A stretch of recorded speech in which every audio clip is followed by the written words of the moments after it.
네, 여러분 안녕하십니까? 돌직구쇼에 오신 걸 환영합니다. 저는 김진 앵커 이 휴가로 이번 주 진행을 맡게 된 김윤수입니다. 간밤에 비가 많이 내렸다고 하는데요. 별 피해 없으셨죠? 오늘 이 비가 그친 뒤에도 하늘이 계속 흐리다고 합니다. 광화문에서 보이는 하늘도 굉장히 흐린데요. 이 돌직구쇼만큼은 환하게 웃으면서 출발해 보도록 하겠습니다. 신문 브리핑 시작하겠습니다. 자, 첫 번째 키워드 같이 보시죠. 자, 보니까요. 첫 번째 키워드 직대군요. 직대. 줄임말인 것 같은데 직대 뭘까요? 직구는 들어봤어도 직대. 자, 한번 보겠습니다. 동아일보 일면입니다. 권성동 원내대표가 새 비상대책위원회 출범 전까지 비대위원장 직무대행을 맡는다는 기존 방침을 재확인했습니다. 직대는 직무대행의 줄임말이었군요.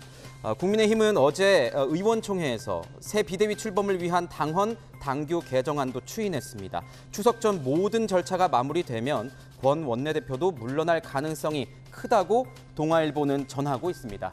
자, 하지만 이 다음 달 추석 연휴 직후에 이준석 전 대표가 이 추가로 신청한 이 가처분 신청 이 신문 이 결과에 따라서 또 결과 출렁일 수 있습니다. 함께 지켜보시죠. 자, 두 번째 키워드 보겠습니다.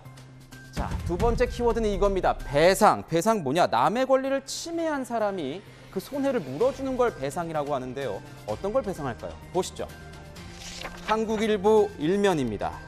여러분, 박정희 전 대통령 유신 정권 당시 발령된 이 긴급조치 9호 다들 기억하십니까?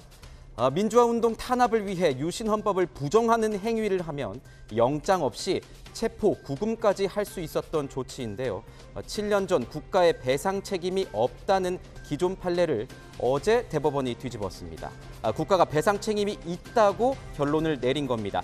대법원은 당시 전체적으로 국민의 기본권 보장 의무를 소홀히 했다고 강조했습니다. 자, 앞으로 이 관련 피해자들의 소송이 줄지어서 이어질 거라고 하는데요. 함께 지켜보겠습니다. 자, 세 번째 키워드 보겠습니다.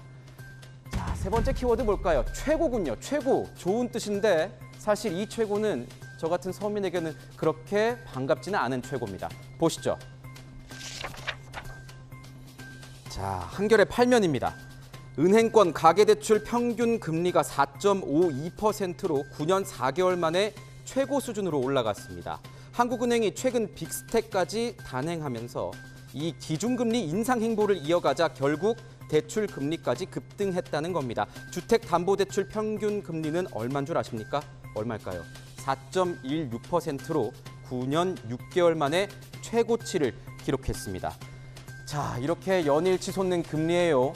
이 싼 금리로 갈아타는 대출 갈아타기가 성행하고 있다고 합니다. 자, 지켜보시죠. 자, 네 번째 마지막 키워드 한번 보겠습니다. 자, 마지막 키워드는 DNA입니다. 방탄소년단 BTS의 노래 있으시죠? 첫눈에 너 이렇게 시작하는 건데 그 DNA 맞습니다. 그 가사 한번 읽어볼게요. 내 혈관 속 DNA가 말해줘. 내가 찾아 헤매던 너라는 걸. 조선일보 실면입니다. 자, DNA가 결국 찾아 헤매던 피의자를 검거했습니다. 지난 2001년 발생한 대전 국민은행 권총 강도살인 사건의 피의자 이승만과 이정학은 이 유전자 DNA 때문에 붙잡혔습니다. 이들이 범행에 사용한 손수건과 마스크에서 검출된 DNA가 한 불법 게임장 이 단속 현장에서 확보된 담배꽁초 DNA와 일치된 걸로 확인되면서 이 사건의 실마리가 풀렸다고 합니다. 결국은 이 완전 범죄는 없다. 이 오래된 경고가 다시 한번 맞다는 걸 입증된 셈입니다. 자, 지금까지 신문 브리핑이었습니다.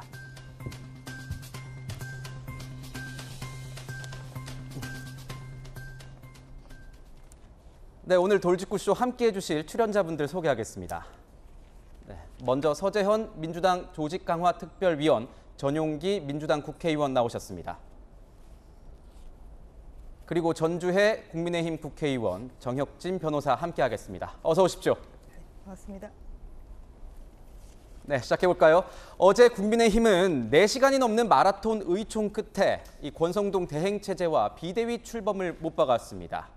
사퇴 수습에 안간힘을 쓰고 있지만 당내 자부은 여전한 듯합니다. 과연 국민의힘은 운명은 어디로 흘러갈지 주제부터 한번 보겠습니다. 자, 권성동 원내대표의 모습 보이고요. 시한부 대행 체제다. 그 판사가 쥔 운명이다.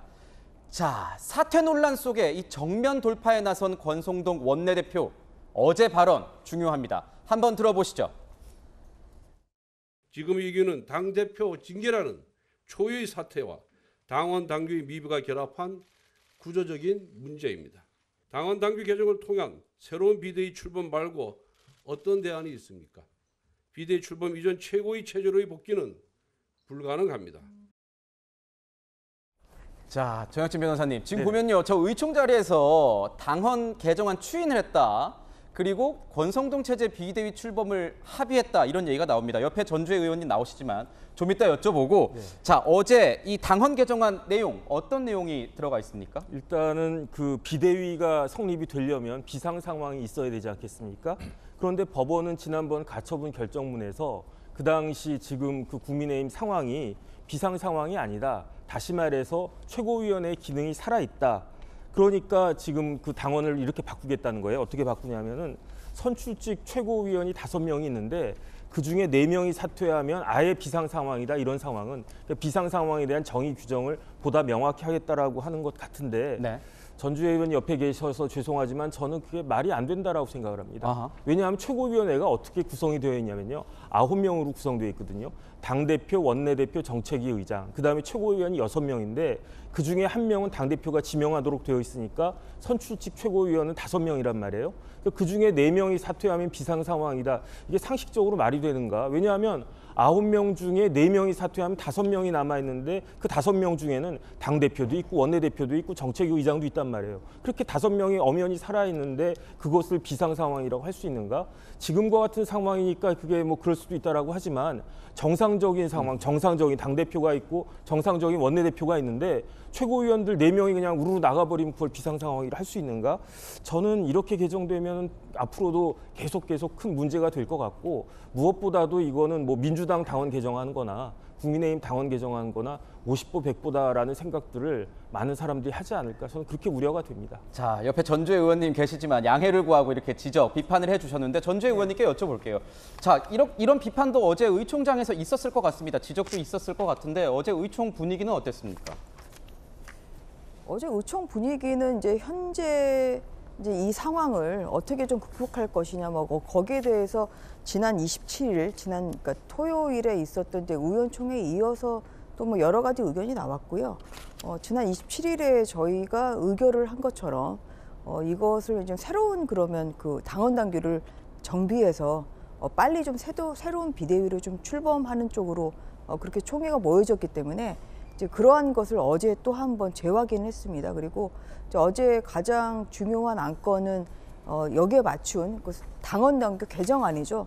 뭐 이 부분에 대해서 뭐 설명 그리고 토론이 있었고 거기에 대한 또 의원들의 총의가 모아져서 네. 추인이 됐고요. 박수 추인. 네, 그렇게 되면 이제 앞으로 상임정국위원회와 이제 정국위를 이 개정안이 통과를 하게 되면 이 개정안에 따라서 새로운 비대위를 출범한다. 저희는 좀 이것을 뭐 좀 빨리 진행을 하면 추석 전까지 새로운 비대위 출범이 좀 가능하지 않을까 이렇게 목표로 하고 있습니다. 왜냐하면 저희가 법원 뭐 결정을 뭐 당연히 그것을 뭐 수긍하는 건 아닌데요. 네. 현재 이의 신청을 제기한 상태이기 때문에 그렇지만 한편으로는 또 법원의 판결의 그 내용에 있는 부분을 또 일부는 존중할 필요가 있는 것이죠. 그래서 미비한 부분을 그래서 네, 개정하겠다. 그래서 이제 그거에 따라서 현재의 비대위를 유지하는 것, 이것은 정말 국민들이 이제 보시는 것처럼 법원 판결 무시, 이제 이렇게 보이는 면도 있고 또 법률적 리스크가 있기 때문에 이러한 가처분입니다만, 임시처분입니다만 저희가 그래도 이 비대위, 지금의 비대위를 존속하는 것은 여러 가지 이제 문제점, 리스크가 나중에 있을 수 있기 때문에 법원의 이러한 그 임시처분적인 결정이라도 일부 존중을 해서 현재 체제는 좀 해산을 하고 새로운 또 비대위를 출범하자. 이제 이것이 현재 나타난 여러 가지 혼란을 극복하기 위한 뭐 나름대로의 적절한 방법이라고 저희들이 이제 그렇게 총회를 모은 총회를 거군요. 모은 것이죠. 네. 그래서 이제 이러한 뭐 이제 개정안을 나름대로는 여러 가지 면을 좀 의견을 많이 수렴을 해서 이제 개정을 했고요. 네. 이제 앞서서 뭐 비상 상황이라고 이제 비상 상황이다. 또한 최고위의 기능상실 사실 이것은 개념이 굉장히 모호하지 않습니까? 뭘까지 그러면 기능상실이고 어떤 것을 그 비상 상황으로 볼 수 있을지 해석의 영역이 굉장히 그거겠죠. 막연한 개념이지 좀 추상적 개념이다 보니까 네. 이것을 좀 구체화할 필요가 있다. 그러면은 사실 원내대표나 정책위의장은 최고위 구성 멤버이긴 하지만 어떤 그런 전당대회에서 뽑힌 선출직은 아니에요. 이거는 당연직 최고위원일 뿐이지. 그러면은 선출직 최고위원은 9명 중에 지금 6명이거든요. 네. 당대표 포함하면 6명이고 그러면은 이 선출직 이제 최고위원 중에서 5명이 있는데 그 중에 4명이면 사실 80%거든요. 이 정도의 그 최고위원들이 사퇴를 한다. 사실 뭐 이것은 당원들이 전당대회에서 준 이러한 뭐 지지, 사실 이러한 것이 무너져 내리는 것이죠. 그리고 그 정도로 이 당대표와 최고위원 간의 반목이 심하다고 하면 그것은 당대표 리더십이 굉장히 손상이 됐다고 봐야 되는 것이죠. 그래서 저희는 이런 선출직 최고위원 중에 5명 중에 그 4명이 지금 뭐 사퇴를 한달째 거리가 생기는 상황이라고 하면 그것은 비상 상황이라고 볼 수 있다. 이렇게 조금 더 굉장히 구체화한 것이죠. 네. 근데 이제 보면은 어제 뭐 이 상황에 대해서도 좀 더 얘기를 나눠볼 수 있겠지만 좀 다른 내용으로 좀 보자면 또 하나 논란이 된 게 이런 거 아니겠습니까? 권성동 원내대표의 거취에 대해서 어떻게 결정할 것이냐 했는데 당장은 뭐 좀 더 유지하는 것으로 지금 결론이 났습니다. 그런데 이제 저희 어제 채널A에도 보도가 됐지만 단독 보도했지만 새 비대위가 출범이 되면 바로 사퇴하겠다 이렇게 밝힌 겁니까? 어떻게 된 겁니까? 그러니까 선 사퇴 수습 후 거취 표명이죠. 그래서 어제도 다시 이제 그 얘기가 나왔습니다만 뭐 당장 원내대표 이제 사퇴해야 된다. 뭐 그러한 여론도 있고 또한 뭐 의원들의 또 뭐 주장도 있습니다만 지금 이게 현실적 한계가 저희가 있는 거예요.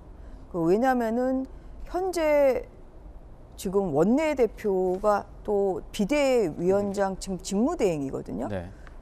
그래서 이제 그러니까 그 원내대표마저 진짜 그 사퇴를 해버리면, 근데 그러면 이 난국을 그 새로운 원내대표가 뽑히기 전까지는 저희는 정말 지도부가 완전히 공백인 그런 상태가 좀 네. 초래가 될 수가 네. 있는 것이죠. 네. 그리고 또 당장 이제 내일이면 정기국회가 시작인데 또 원내의 사령탑 아닙니까? 그래서 근데 갑자기 이제 사퇴를 해버리면 뭐 이것이 빠른 시일 내에 물론 또 선출이 가능하겠습니다만 어쨌든 간에 지도부의 공백 상태가 있다.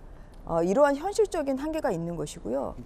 두 번째로는 사실 지난 토요일에 의총에서 한 5시간 넘게 이제 걸린 의총에서도 이러한 원내대표의 거취와 관련해서 의원들의 난상 토론이 있었어요. 근데 그때 이제 결정된 게 사퇴 수습 후 거취 표명이었거든요. 그때 이미 결정이 됐군요. 이미 그래서 결정이 된 것이기 때문에 네. 그것을 또 이야기를 하는 것은 저희는 이것은 좀 비효율적이다. 물론 국민들의 목소리는 저희가 듣겠습니다만 이러한 현실적인 한계를 다 저희가 포괄을 해서 어제 다시 한번 이런 입장을 좀 재확인했습니다. 그리고 비대위가 출범을 저희 목표대로 한다고 하면은 이제 추석 전이니까 그러면 한 열흘 남았습니다. 네네. 그래서 열흘의 시간을 이 권성동 대표가 마무리를 잘할 수 있도록 그렇게 국민들과 당원 그리고 의원들이 좀 기다려 주실 필요가 있다. 기다려주고 좀 믿어주자. 이런 말씀을 좀 드리고 싶습니다. 그래서 선 사퇴 수습을 한 다음에 충분히 책임지는 자세를 보일 것이라고 생각합니다. 그렇군요. 권성동 원내대표에 대해서는요, 이 초재선 의원들과 중진들의 생각이 조금 달랐다고 합니다. 중진들 같은 경우에는 의총 직후에요, 막장 드라마다 뭐 이런 얘기까지 하면서 강한 반발을 했다고 하는데요. 그 장면 제가 모아봤습니다. 보시죠. 인재공개가 원내대표로서 사퇴를 수습하는 비대위원장을 정하고 비대위원을 정하는 아주 말도 안 되는 상황이 계속 반복되는 것은 절대 있어서는 안 된다 생각합니다. 새로운 원내대표가 할 수밖에 없다라는 겁니다. 지금 우리는 여권발 막장 드라마를 정말 피치 못하게 국민들께 보여드리고 있습니다. 자꾸 비대위를 하려고 하다 보면 국민들 입장에서는 법원과 싸운다는 그런 인상을 주기가 쉬우니까 새로운 사람이 다시 개혁을 하는 것이 국민들의 그 신뢰를 받기에 적합하다. 자, 새로운 사람으로 신뢰를 다시 받자 이렇게 얘기를 하고 있는데요. 이에 제동을 건 의견도 당연히 있었습니다. 들어보시죠. 일부 다선 의원분들께서 밖에 나와서 개별적인 의견들을 말씀하시는 과정에서 의총장에서 결의됐던 내용들이 또 많이 진위가 훼손이 되었다. 상당히 좀 심각한 유감을 표명하는 바입니다. 뜻이 모아져서 결론이 나면 그 결론대로 가야지. 자기 의견 다르다고 계속 중구난방을 하면 그거는 조직이 아니죠.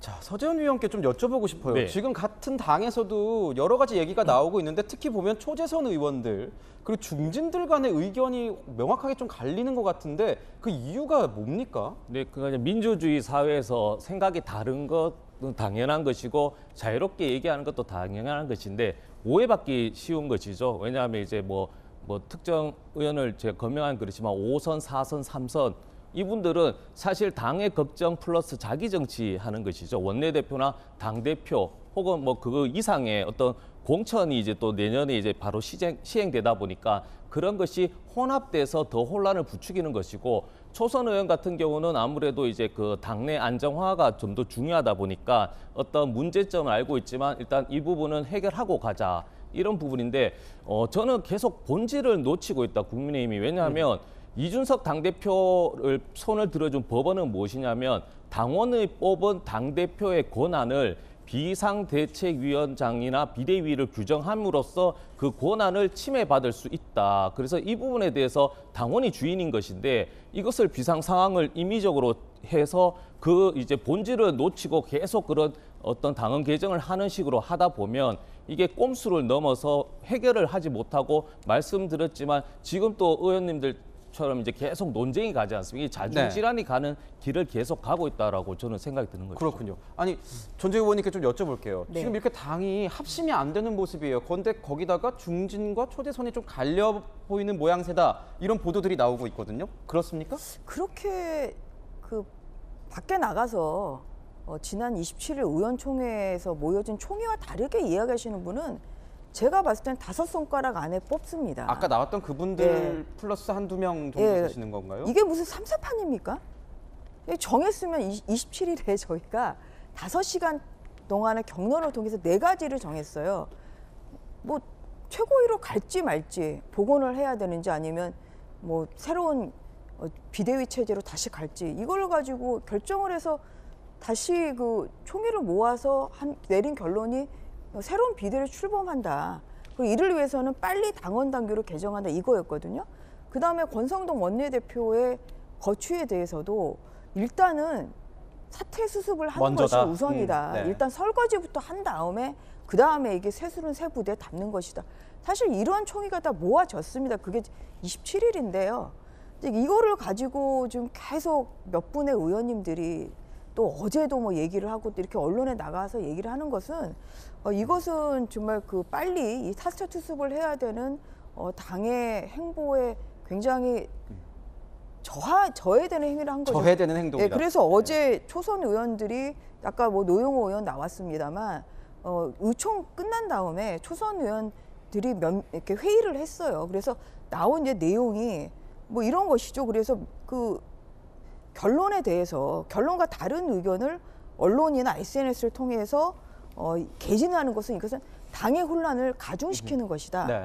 그러니까 이것은 굉장히 부적절한 행위이고 앞으로는 그 의원총회에서 결정된 사안에 대해서는 원활히 추진될 수 있도록 함께 힘을 모으자. 의총 내에서는 이런 얘기를 이러한 초선 의원들뿐만 아니라 사실 재선 의원들도 어제 또 의총 마치고 난 다음에 성명서를 발표했거든요. 네. 그게 뭐냐면 물론 당내 민주주의 뭐를 위해서 본인이 물론 의견이 뭐 이런 내려진 총회와 다른 의견을 이것을 다른 의견을 물론 가지고 있습니다만 이것을 일단 결론이 맺어진 다음에는 이 사퇴 수습을 할 수 있도록 원팀이 되도록 노력을 해야지 이것을 자꾸만 외부에 나가서 얘기를 하면은 마치 굉장히 당내에 분열이 있는 것처럼 그렇게 외부에 비춰지기 때문에 지금 이 국민의힘 상황에는 그런 것이 너무나 부적절하다, 자중자애할 시기다 이렇게 생각합니다. 네, 뭐 의총 내에서는 한 의원이 뭐 이렇게 의총 결과와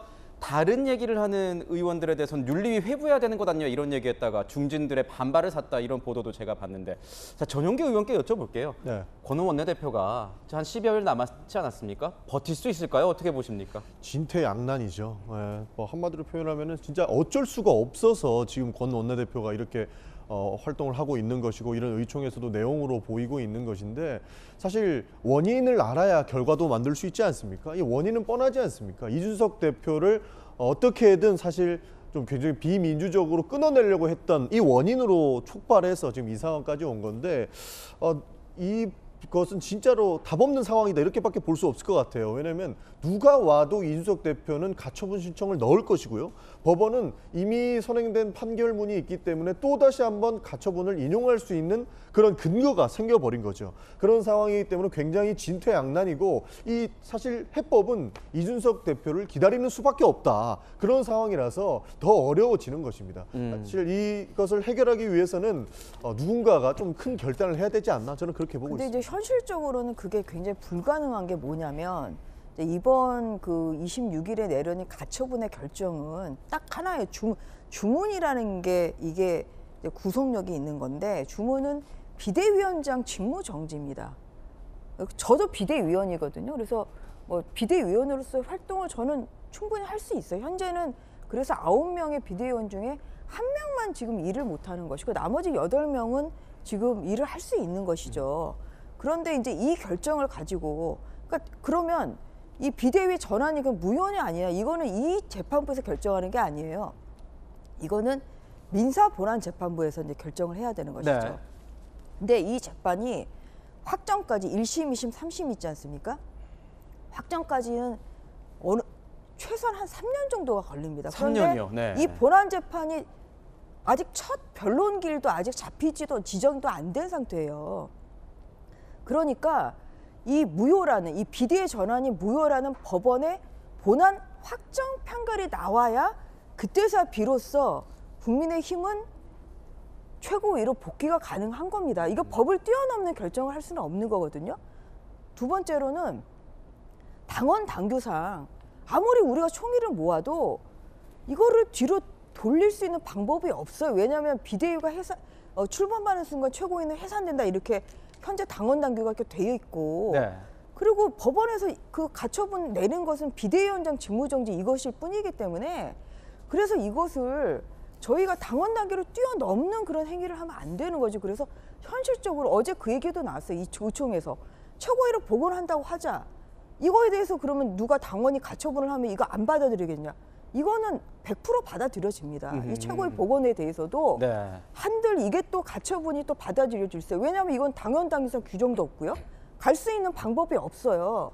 지금 자꾸만 뭐 내부에서도 이게 가능하지 않냐 하는데, 정말 저는 당원 당규를 뛰어넘는 판단을 하면 안 됩니다. 이게 바로 당원 당규에 충실하라는 게 이번 결정의 법원 결정의 내용 아니겠어요? 네. 그래서 이제 저희가 거기에 맞게 또 당원 당규도 손질을 했습니다만, 자꾸만 이 정치적 판단을 지금 할 수 있는 시기가 아니에요. 그래서 그런 면에서 이게 현실적으로 불가능하다. 그렇기 때문에 그렇다고 하면은 뒤로 갈 수는 없는 것이고, 그래서 현실에 맞게 저희가 현실에 맞게 오히려 한 것이다. 이 위기를 이제 극복을 좀 해나가는 것이다. 그러한 현실적 한계가 좀 있고요. 정말 네. 최고의 복원을 저희도 만약에 그게 가능하다고 하면 강구해 보겠습니다만, 현재는 불가능하다. 현재로는 불가능하다. 그런 상태입니다. 이게 이제 현직 지금 비대위원이시고 율사 출신인 전주의 의원의 의견인데, 비대위 출범 과정도 지금 뭐 갈 길이 멉니다. 이 비대위 출범에 필요한 이 정국위를 소집을 해야 되는데, 그 권한을 가진 서병수 의장이 이 반대를 하고 있는 것 같습니다. 서 의장 얘기 들어보시죠. 저는 할 생각이 없습니다. 만약에 부의장님이 대신 하시게 되면 그거는 네? 무리한 절차인가요? 그렇다고 보죠. 그것도 논란의 여지가 있는 거죠, 이제. 당원 당규 없어. 당헌에는 상임정국위원회 4분의 1 이상의 위원들이 상임정국에 소집 요구를 하면은 의장 소집한다라고 되어 있습니다. 아마 서병수 의장님께서도 충분히 생각하실 거라고 생각합니다. 서병수 의장이 입장 보고 있으신지 그거는 뭐 없으면 없는 대로 해야지 뭐. 자, 뭐 어떻게 되는 겁니까? 지금 전국에 열 수 있는지 없는지도 지금 모르는 상황인데 뭐 결국은 지도부가 결정을 하면은 열릴 수밖에 없는 겁니까? 일단은 당원 개정을 하려면요. 그 당원상, 국민의힘 당원상 상임 전국위원회 의결이 있거나 전당대회 제적대의원 3분의 1 이상의 요구가 있어야 돼요. 그런데 이제 전당대회 제적대의원 이렇게 하기 너무 복잡하니까 아마 상임 전국위 의결을 통하는 것이 합리적이라고 생각이 되는데 네. 그런데 상임 전국위 의장이 누구냐? 전국위 의장이 같이 하도록 되어 있거든요. 그게 누구냐면 서병수 의장이란 말이에요. 그런데 그렇기 때문에 만약에 서병수 의장이 협조하지 않으면 굉장히 첫 단추부터 굉장히 어려워진다 이렇게 되는 거죠. 네. 그런데 뭐 일각에서는 서병수 의장이 뭐 국민의힘 지도부 없어도 된다 이렇게 생각하는 거 아니냐 이런 비판도 있는 것 같은데 제 생각에는 서 의장 생각은 그래도 어쨌든 원칙대로 가야 된다. 이제 등산을 하다 보면 산에서 길을 잃을 때가 있지 않습니까? 그렇게 되면 그 조급한 마음에 자꾸 아래로 내려가다 보면 더 길을 잃어가지고 탈진할 수가 있단 말이에요. 그럴 때는 오히려 거꾸로 올라가야죠. 그러면은 높이 올라갈수록 길이 밑에 있는 길이 보이니까 그게 타결책이 되는데 그런 식으로 조금 시간도 걸리고 어떻게 보면 창피하기도 해도 그래도 원칙대로 가는 게 맞지 이렇게 꼼수처럼 보이는 거는 마땅치 않다라고 서 의장이 생각하시는 건가 저는 그런 생각이 들면서 저는 어떤 생각이 드냐면요. 네. 민주당은 당대표 그 쉴드 치기 위해서 보호하기 위해서 당원 개정하는 것 같고 국민의힘은 원내대표 보호하기 위해서 당원 개정하는 거 아닌가 저는 사실 그런 생각까지 듭니다. 그렇군요. 자, 이런 와중에요. 서 의장이 또 다른 방안을 제시했습니다. 뭐 보도에서는 묘수라고 이렇게 썼던데요. 저희가 한번 보시죠. 자, 이게 묘안이 될 수 있을지 한번 보겠습니다. 서병수 의원이 어제 새 원내대표를 뽑자. 그런데 거기에는 주호영 비대위원장이 적합하다. 그리고 이 얘기를 해보니까 주호영 위원장도 긍정적으로 반응했다. 이렇게 지금 보도가 알려지고 있습니다. 뭐 주호영 위원장 같은 경우에는 그런 얘기 나눈 적 없다. 뭐 이런 식으로 이제 반박을 하고 뭐 다른 얘기를 하고 있는 것 같은데, 자 어떻습니까? 전용기 의원님께 좀 여쭤보면 이게 묘안이 될 수 있습니까? 묘안이라고 보기에는 좀 어려울 것 같습니다. 그냥 좀 큰 의미는 없을 것 같은데요. 결국에는 권성동 대표 숨기기 정도로 활용되지 않을까 싶습니다. 결국에는 국민의힘이 이 사안을 타개해 나가려면은 다음 당권을 어떻게 선출할 것인가, 그리고 당원 당규는 어떻게 정비해야 될 것인가, 이게 제일 중요한데 사실 가장 많이 알고 있는 분은 주호영 대표가 맞죠. 네. 그렇기 때문에 주호영 대표가 원내대표가 됐을 때 비대위원장직을 이제 자연스럽게 승계하게 되는데 이런 측면에서 보면 묘안이 맞습니다. 그러나 국민들이 봤을 때 누가 봐도 지금 안 맞은 상황에 끼워넣기 식으로 보일 거고 이준석 대표는 당연히 반발할 거고요.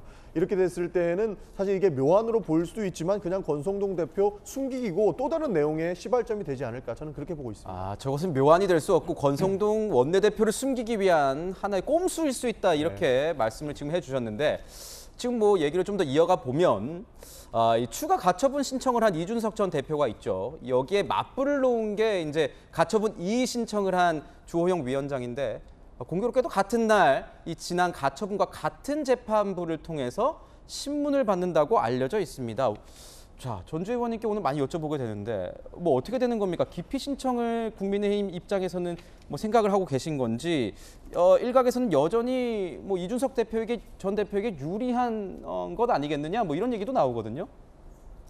뭐 이 신청은 그 가처분 결정을 한 재판부가 이제 하는 거라, 네. 이제 그래서 또 그 같은 재판부에서 할 수밖에 없는 거고요. 또 뭐 추가 가처분 역시 마찬가지로 또 그 같은 재판부가 이제 하나밖에 없어요, 남부지법에. 하나밖에 없어요. 예, 그 네. 신청 사건 재판부가.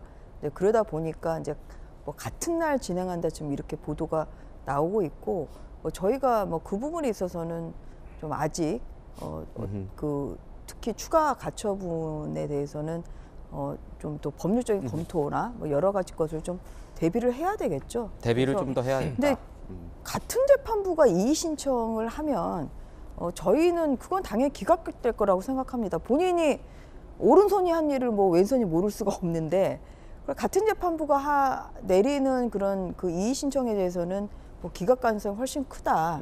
이제 그렇다고 하면 뭐 상황을 봐서 뭐 항고 여부를 좀 결정을 할 수 있겠죠.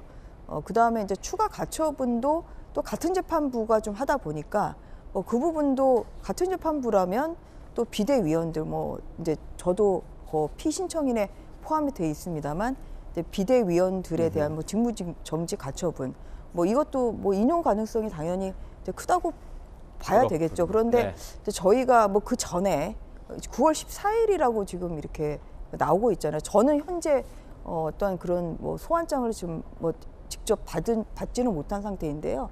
근데 9월 14일이면은 그러니까 저희가 그 좀 일정에 그 좀 계획대로 새로운 비대위가 출범을 한다고 하면 그 전에 현재 비대위는 또 해체가 되기 때문에 뭐 그런 또 14일에 좀 추가 가처분에 대한 뭐 심리는 사실상 실익이 없어지는 상황도 상정할 수 있다 이렇게 생각합니다. 그렇군요. 자, 가처분 폭탄으로 시끄러워진 이 여당을 뒤로 한 채 유유히 순회 중인 사람이 있습니다. 이준석 전 대표인데요. 어제는 대구 방촌시장을 방문했다고 밝혔습니다. 자, 서문시장은 얼마 전에 윤석열 대통령이 다녀갔죠. 거기가 아니라 이번에는 방촌시장을 방문해서 시민들과 대화를 가졌다고 하는데 이준석 전 대표, 자, 윤 대통령이 다녀가셔서군요. 자, 정치적 오해를 살 수 있어서 난 방촌시장에 왔다. 왜 다들 못 잡아먹어서 안달인지, 만약에 계속 난리를 치면 내가 서울로 올라갈 수도 있고 가만히 놔두면 대구에 있을 것이다. 이렇게 얘기를 했습니다. 서재현 위원께서는 이준석 전 대표의 이 의견을 어떻게 읽고 계십니까? 그러니까 이준석 당대표죠. 이제 저도 뭐 대구지만 대구에 계신 그 당의 당원들이 많지 않습니까? 그래서 어떻게 보면 그 개인 정치를 하는 것도 있고 또 고향이기 때문에 이제 좀 자중하는 의미, 자숙하는 의미도 있는데 지금 이준석 당대표는 사실은 여러 가지가 있겠지만 대표로서 당을 걱정하는 것이 당 대표가 권한이 흔들릴 수 있다라는 우려를 하는 거예요. 근데 지금은 뭐 죄송하지만 국민의힘이 배가 산으로 가는 것이 아니라 막 우주로 가는 것이다. 왜냐하면 4명이서 이제 안 하게 되면 최고위원회 안 하게 되면은 비상 상황이라 했지 않습니까? 그러면 최고위원이 선출직이지만 2년이지 않습니까? 2년 안에 뭐 개인적으로 사퇴하시는 분도 있고 선거를 나가기 위해서 사퇴하시는 분이 있는데 두세 명만 그렇게 상황이 발생했었을 때 그러면 당대표와 의견이 다르다고 해서 한 명을 가지고 또 정치적 논쟁이 있을 수도 있고 또 하나 더 말씀드리면 당대표 입장에서는 예를 들어 뭐 최고위원이 우리가 솔선수범해서 내년 총선에 우리가 다 나가지 말자라고 했었을 때는 그건 당을 위한 것이지만 최고위원 그들만의 리그에서는 이게 비상 상황이거든요. 그러면 그렇게 됐을 때는 선의의 당대표의 입장이 어떻게 보면 네 명의 그 어떤 무리죠, 무리.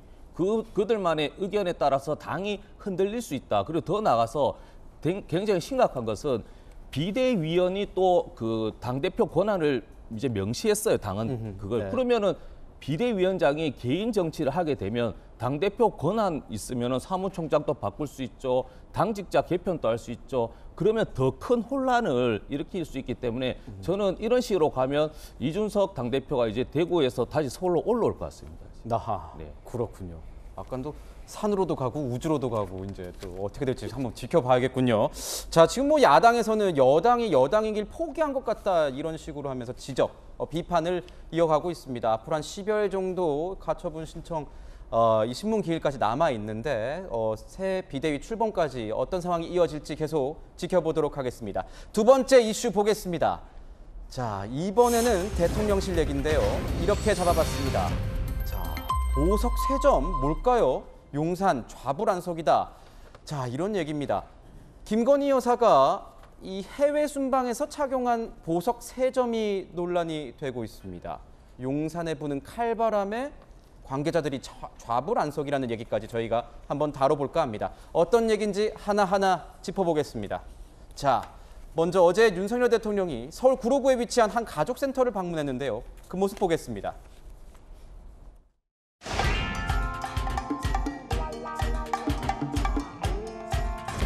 오늘은 이제 아이들이 책 읽기를 같이 하고 있었던 것 같은데요. 대통령님 좀 같이 들어보시겠어요?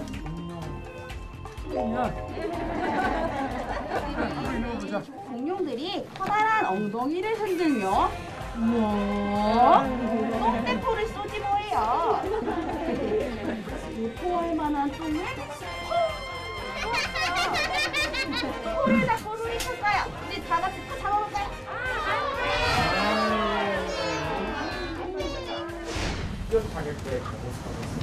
국민학교 처음 입학해가지고 아주 못했어요. 그때는 우리는 한글을 안 배우고 들어갔거든. 받아쓰기 시험이라든지 이런 거 하면은 뭐 100점 만점에 뭐 10점도 맞고, 그래서 선생님이 우리 어머니를 학교에 좀 오시라 그래가지고 이 아이가 너무 집중력이 좀 떨어지는 것 같다고 걱정도 해주시고 그랬어요. 근데 조금씩 나아져가지고 성적이 조금씩 올라갔어요. 무슨 간식 좋아해요? 여러 명 아이 때 단팥빵이나 소보로 알아요, 소보로. 옛날에 크림빵 이런 거 많이 먹었어요.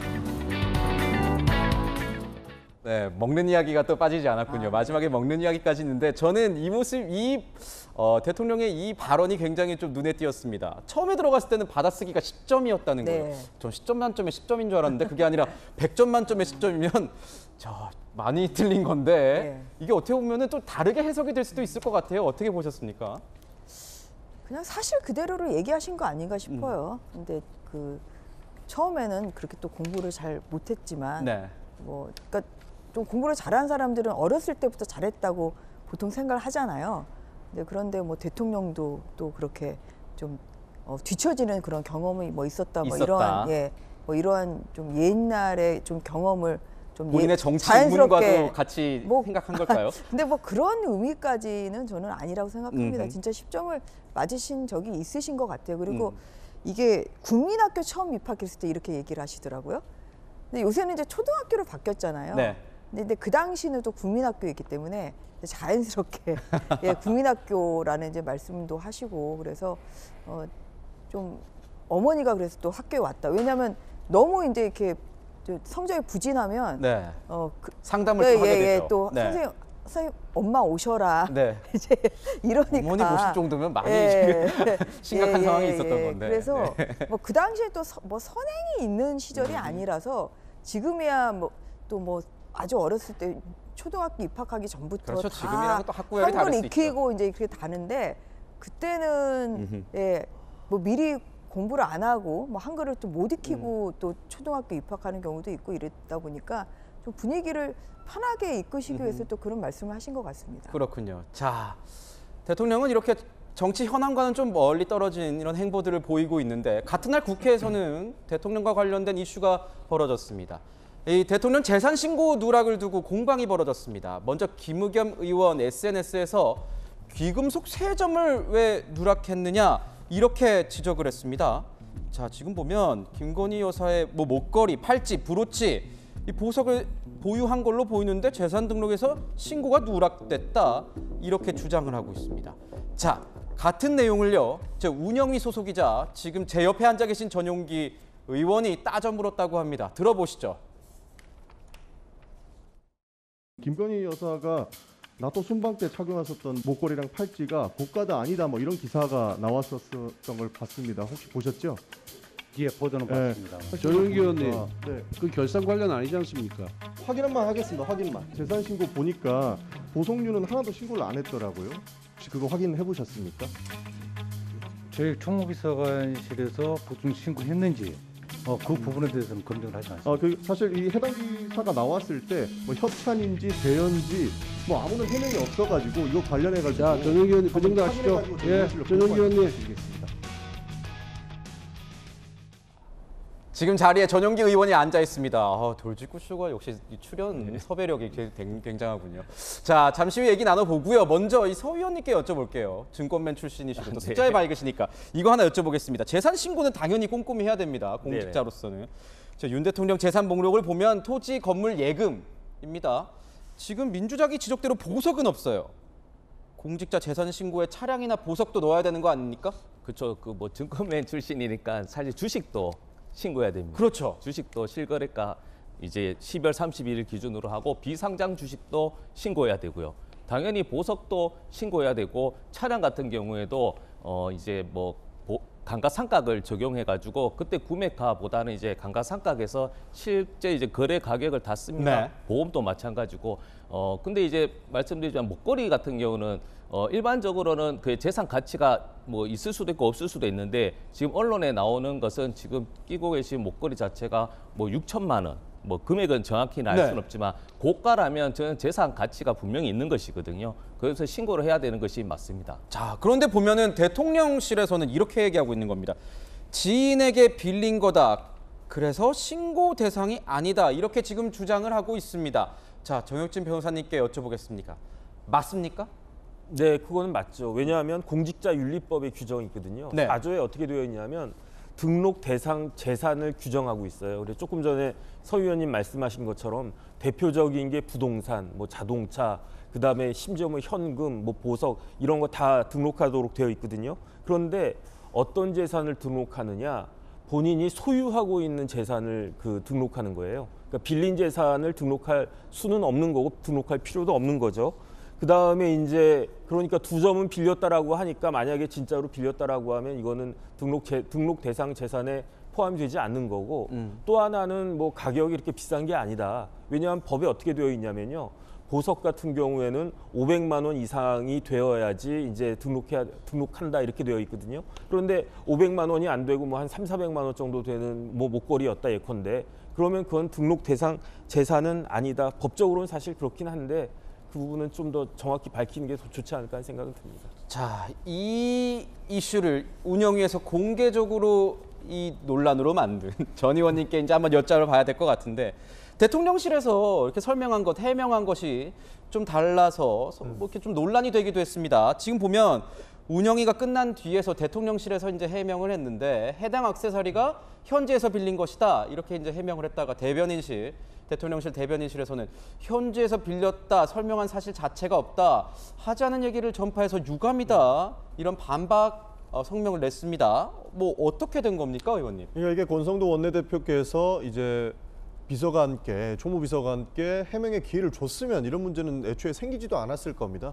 그러니까 어떻게 대답할 것인지를 다 준비해왔는데 그때 권성도 원내대표가 운영위원장이셔가지고 발언 기회를 안 주셨어요. 그렇게 하다 보니 뒤에 와서 해명하는 과정 중에 이렇게 내용이 다르게 나온 건데요. 그렇군요. 사실 그 제자리로 와가지고 총무비서관께서 이야기를 하실 때 저는 사실 현지 얘기를 들었습니다. 현지 얘기를 들었고 운영위에서 끝난 뒤에 이제 윤재순 비서관이랑 따로 말씀하셨고 제 앞으로 오세요. 제 자리 앞에 오셔서 얘기하시는 게 저는 그래서 현지 얘기 들었고 그 들은 그대로 사실 기자들의 질문에 대답을 했던 것이죠. 근데 이 보도가 나간 이후에 1시간도 안 됐을 겁니다. 저희 의원실로 연락이 왔어요.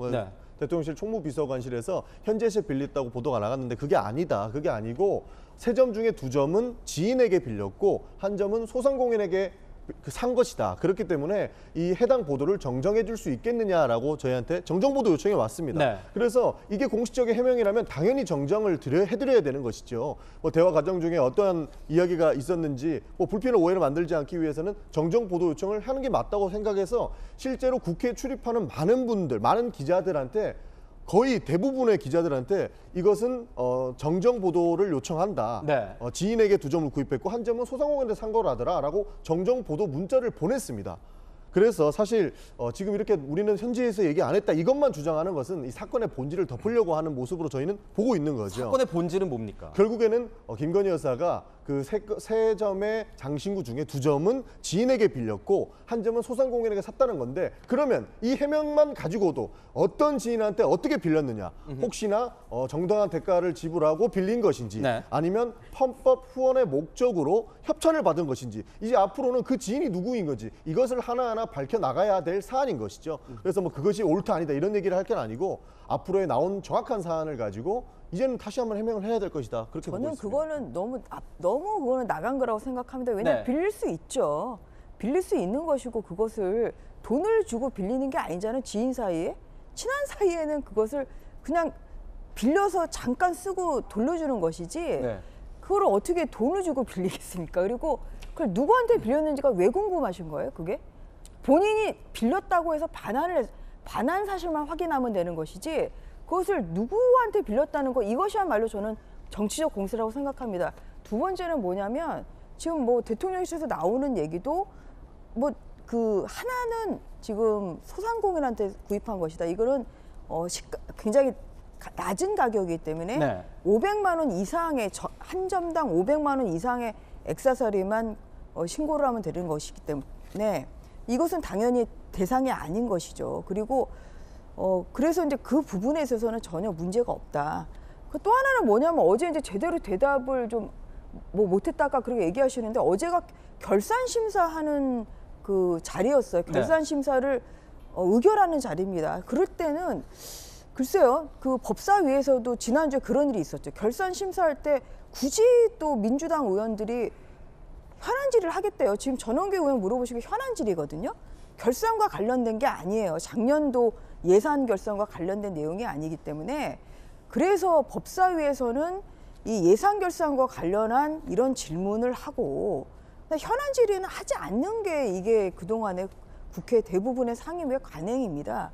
그렇기 때문에 그러다 보면은 당연히 즉각적인 그런 그 현안 질의가 이루어지지 않는 자리이기 네. 때문에 즉각적인 그러한 답변이 사실 이루어지기가 어려운 상황이었죠. 그래서 그러한 면에서 이것은 뭐 추가적인 또 뭐 서면 질의를 통해서 뭐 대통령실에서 적절히 답변을 하리라고 그렇게 생각하고 있습니다. 결산 심사하는 자리에서 현안 질의를 했기 때문에 제대로 된 답변이 안 나왔고 거기에서 나온 어떤 논란이 생긴 것 같다 이렇게 말을 해주셨습니다. 그리고 이건 어떤 정치 공세 아니냐, 지인끼리 빌리는데 무슨 뭐가 중요하냐. 거기다 한 점은 소상공인 물품을 구매했기 때문에 가격도 낮아서 문제될 것이 없다 이렇게 얘기를 하고 있는데요. 고성동 운영위원장께서 정책기획수석에게는 대답의 기회를 주셨습니다. 그러니까 누구는 되고 누구는 안 되고 이것 자체가 사실 말이 안 된다고 보고 있고요. 의사진행 발언으로 그럼 위원장께서 직접 한번 여쭤봐 주시고 이 논란이 있으면 그냥 털고 가는 게 오히려 윤 정부에도 도움이 될 것이다라고 이야기를 했는데 끝내는 대답을 해주지 않으셨습니다. 그래서 저희한테 와서 설명해 주는 과정 중에 이런 사안들이 벌어진 것이고요. 사실 지인한테 빌렸는데 무엇이 문제가 되느냐라고 이야기하는데요. 지금 대통령실과 함께하고 있는 많은 의혹들이 모두가 지인과 관련된 내용들인 겁니다. 그러니까 사실 이 사람한테 그냥 빌려줬다라고는 하지만 이게 대가성이 없는지 있는지는 확인을 해야 되는 것이죠.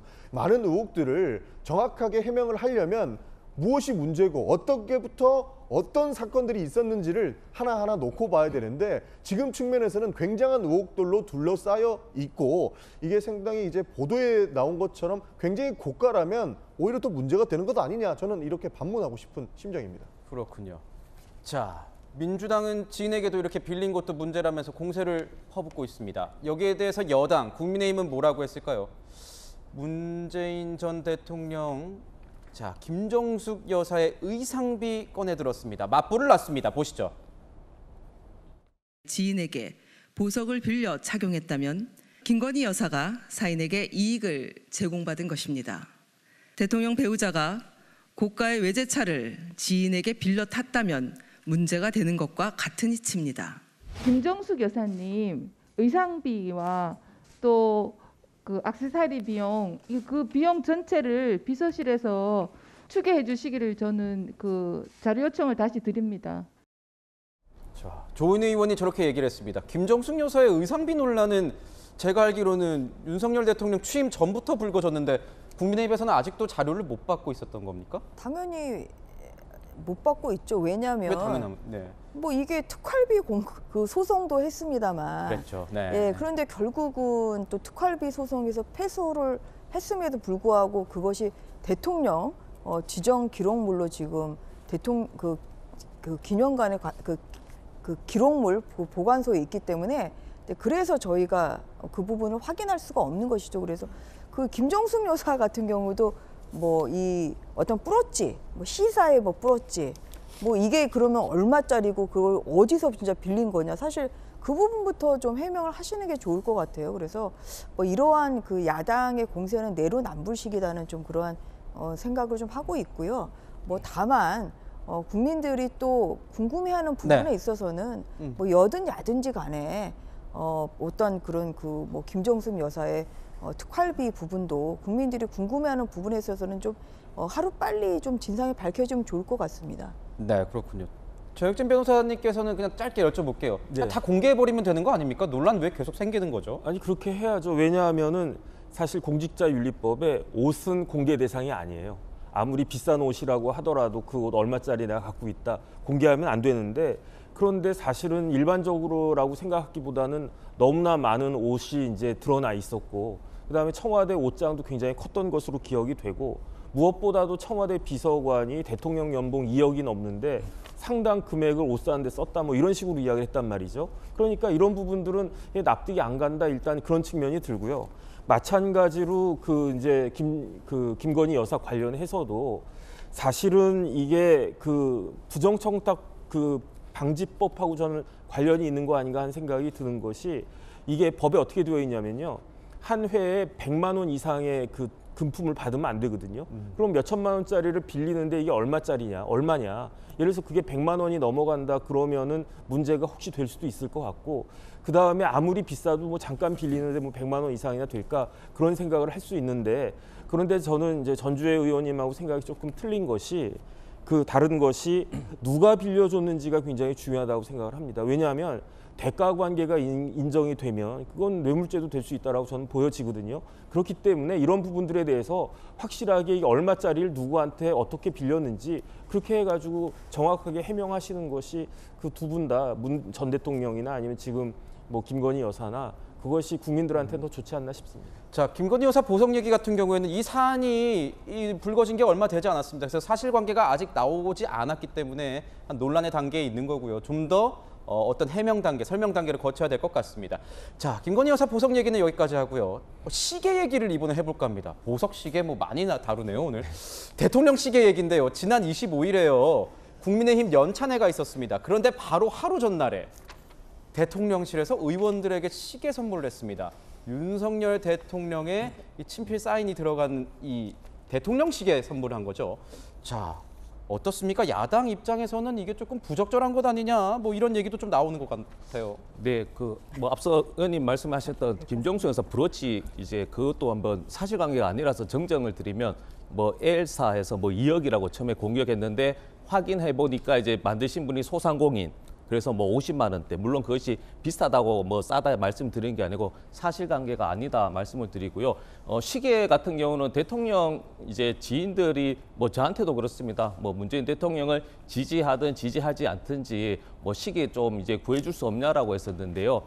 개인적으로는 되게 부럽죠, 사실은. 부러운 거군요. 네. 의원들에게도 20개, 그리고 비례의원 또 10개인데 저게 사실 한 개당 5만 원이니까 의원들에게 인당 한 100만 원. 그러면 이제 100분이 넘게 계시니까 그 산술적만 해도 한 1억 정도인데, 문재인 대통령 시절에는 사실 이제 총무비서관께서 주민등록 번호를 하나씩 해서 한 개씩만 줬습니다. 저도 이제 하나를 받았는데 이제 당원들에게 이제 뭐 추첨식 드렸는데, 시기가 저 말씀드렸지만 되게 부적절한 것이죠. 왜냐하면 이제 당대표 어떻게 보면 이제 좀 사고라고 해야 되죠. 사고로 해서 뒤숭숭 할 때 또 대통령께서 저렇게 시계를 해서 어떻게 보면 어떤 의중을 전달해서 함께 가자, 더 대통령의 윤심이 더 작용하지 않을까, 그런 우려가 있는 것이고, 개인적으로는 뭐 20개, 뭐 30개 개수도 중요하긴 한데, 그것을 어떤 대상, 뭐 말씀하실 때 앞서 그 어린 친구들한테도 좀 선물로 주고 그런 모습이 더 아름답지 않을까라는 개인적인 생각이 있습니다. 전주 의원님 여기 계시니까 여쭤볼게요. 시계 차고 오시진 않으셨죠? 한번 볼까 했는데. 네. 그렇군요. 시계 나눠 받았을 때 의원들의 평가는 어땠습니까? 근데 그 전날 저녁에 와가지고, 저희도 뭐 제가 연찬회 갈 때는 어떤 분들은 차고 왔다고 확인을 하더라고요. 좀 못했습니다. 네. 그런데 뭐 여당 의원들한테는 이게 뭐 지급하는 게 관행이었다고 좀 하는 것이고요. 뭐 개당 언론 보도에 따르면 한 4, 5만 원 정도 그렇게 제작비가 든다. 네. 뭐 그런 거라 이제 고가는 좀 아닌 것이죠. 그렇군요. 자, 그런가 하면 이 취임 100일 넘은 대통령실의 분위기가 요즘 살벌하다고 합니다. 고강도 인적 쇄신으로 짐을 싸는 직원들이 많다고 합니다. 자, 대통령실 뭐 일각에서는 도살장에 와 있는 기분이다. 밤에도 전화가 오면 무섭다. 이게 혹시 나가라고 하는 전화가 아니냐, 이런 연락일까 봐 정혁진 변호사님께 여쭤볼게요. 자, 감찰한다고 하면 저도 직장 생활하지만 굉장히 무서울 것 같은데, 도살장에 와 있는 기분이다, 이런 얘기 쉽게 나오진 않았을 것 같아요. 상당히 기분이 안 좋죠. 저도 이제 직장 생활을, 변호사를 뭐 일반 로펌보다는 일반 그 공기업이나 그다음 사기업이나 이런 데서 했는데 주로 이제 금융권이어가지고 금융권은 돈 다루는 데이기 때문에 감사 같은 것들이 다른 데보다 더 심하거든요. 그다음에서 국방부에서 근무할 때는 좀 민감한 비밀 같은 것들이 많아가지고 네. 그때도 감찰이 많았는데 저는 지금 대통령실에 있는 사람들이 아직 100일밖에 안 됐기 때문에 더 긴장하고 있을 거라고 생각을 합니다. 예컨대 뭐 한 1년 정도 있었다 그러면 대충 어떻게 돌아가는지도 알고 내가 잘한 것도 있고 실수한 것도 있고 하니까 예측이 될 텐데 100일밖에 안 지났는데 뭐 그렇게 많은 일들 했겠고 또 어떤 뭐 많은 일들 실수를 갖다 했겠습니까? 그럼에도 불구하고 그 고강도로 이제 감찰을 한다라고 하는 것은 그래도 내가 새로운 정부의 그 대통령실에 딱 들어와가지고 이제 일을 하려고 했는데 잘못하다가 내가 이런저런 뭐 잘못된 걸로 인해 가지고 나도 모르는 사유 같은 것들로 나갈 수도 있겠구나 이런 생각을 할 수밖에 없을 테니까 그러니까 오히려 더 긴장하고 그렇게 되지 않을까 하는 생각이 듭니다. 자, 일각에서는 이게 뭐 윤핵관들 라인을 잘라내는 것 아니냐. 그래서 용핵관, 용산의 핵심 관계자들, 검핵관, 검찰 핵심 관계자, 어떤 윤석열 대통령의 검찰 친정 체제 이렇게 강조하는 게 아니냐 이런 얘기들이 나오고 있습니다. 이에 대해서 민주당에서는요. 이건 꼬리 자르기도 아니다 이렇게 혹평을 했습니다. 들어보시죠. 인사 대참사에 대한 직접 책임이 있는 법무비서관, 인사비서관, 그리고 내부 감찰에 책임이 있는 공직기강 비서관 등 검찰 출신 육상시에 대한 문책이나 경질은 언급조차 되고 있지 않습니다. 최근 대통령실의 감찰과 인적 쇄신을 이들 검찰 출신 참모들이 주도한다는데 적반하장이 따로 없는 셈입니다. 꼬리 자르기도 아니고 꼬리털 뽑기식 인사교체로는 잘못된 국정남용상을 바로잡을 수 없습니다. 자, 꼬리 자르기도 아니고 꼬리 털 뽑기식이다. 뭐 민주당 입장에서는 이거 거의 뭐라 그럴까요? 민주당 보기 이 정도면은 부족하다. 뭐 이렇게 평가한 거군요. 뭐 부족하다라고 볼 수도 있는데요. 지금 해당 방식은 굉장히 잘못됐다라고도 보고 있는 겁니다. 실제로 책임 있는 사람들은 물러날 생각을 전혀 안 하고 있고요.